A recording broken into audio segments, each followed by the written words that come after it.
करता विश्व विख्यात सर्वव्यापक सर्वशक्तिमान दाता दयाल मंच पे विराजमान परम संत बाबा जय गुरुदेव जी महाराज के चरणों में कोट कोट नमन करते हुए इनकी संगत रूपी बगिया की देख रेख कर रहे हुजूर पंकज जी महाराज को नमन करते हुए आज सत्संग चर्चा में उपस्थित हमारे आज बहुत नए नए लोग हमारे मानव ज्योति से आए हुए और हमारे भाई साहब बैठे हुए हैं। हम नन्हे मुन्ने बच्चे, माता बहने, पिता तुल मेरे बुजुर्ग और जहाँ तक मेरी आवाज पहुँच रही सबके चरणों में मस्तक रखकर मेरा सादर प्रेम जय गुरुदेव। सत्संग तो बहुत ऊंचा विषय है, संत महापुरुषों की ही मुखारबंद से हुआ करता है, लेकिन हमारे आप जब मथुरा जाते हैं सत्संग को सुनते हैं या दास में जो बातें रह जाती हैं सेवा कर लेते हैं, दोहरा देते हैं, तो ये मालिक की चर्चा का विषय बन जाता है और चर्चा भी नहीं कर सकते, क्योंकि कहा है कि इनकी सत्ता के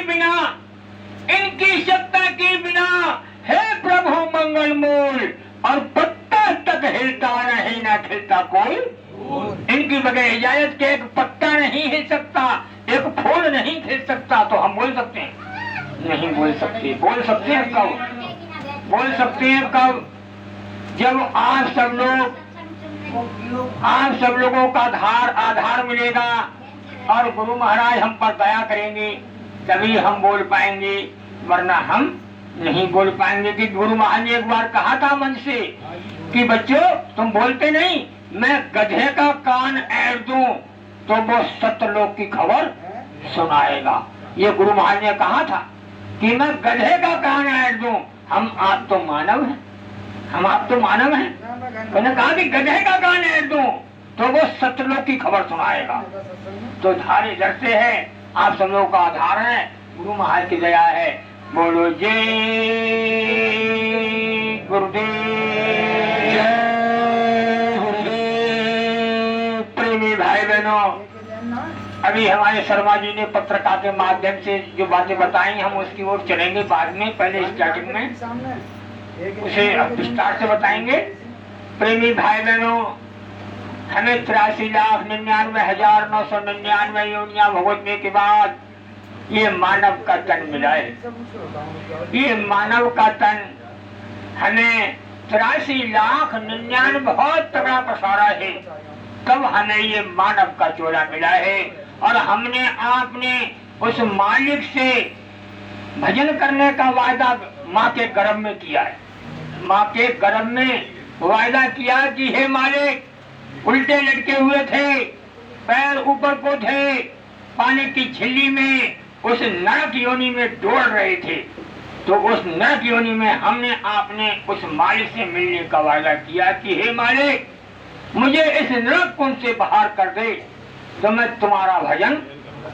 हमने आपने सबने जो इसे यहाँ मृत्यु लोक में जो लोग आए हैं सब वादा करके आए हैं कि हमें नरक कुंड से बाहर, क्योंकि हमसे दहा नहीं सहा जा रहा, वहाँ पर दहा जल रही, मलमूत्र बह रहा, गंदगी बह रही, तो हाथ जुड़ गए उसके और कहने लगा कि मुझे बाहर कर दो तो मैं रात दिन तेरा भजन।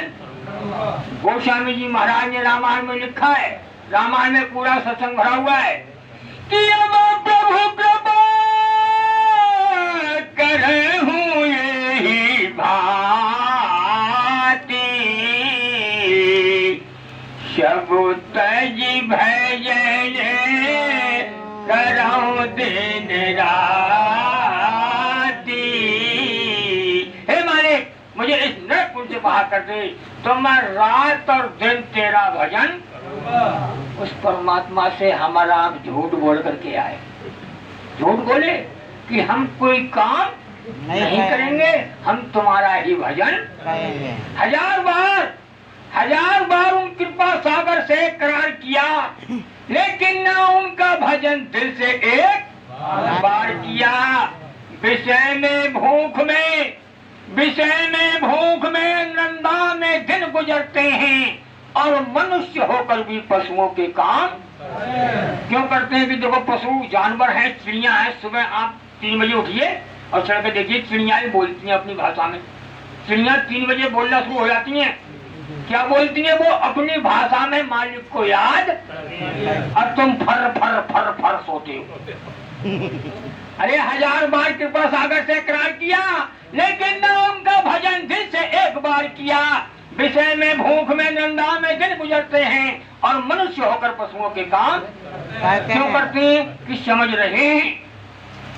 रहे कि ये संसार हमारा होगा, समझ रहे कि ये संसार हमारा होगा, ये पुत्र और ये मित्र और ये परिवार हमारा होगा।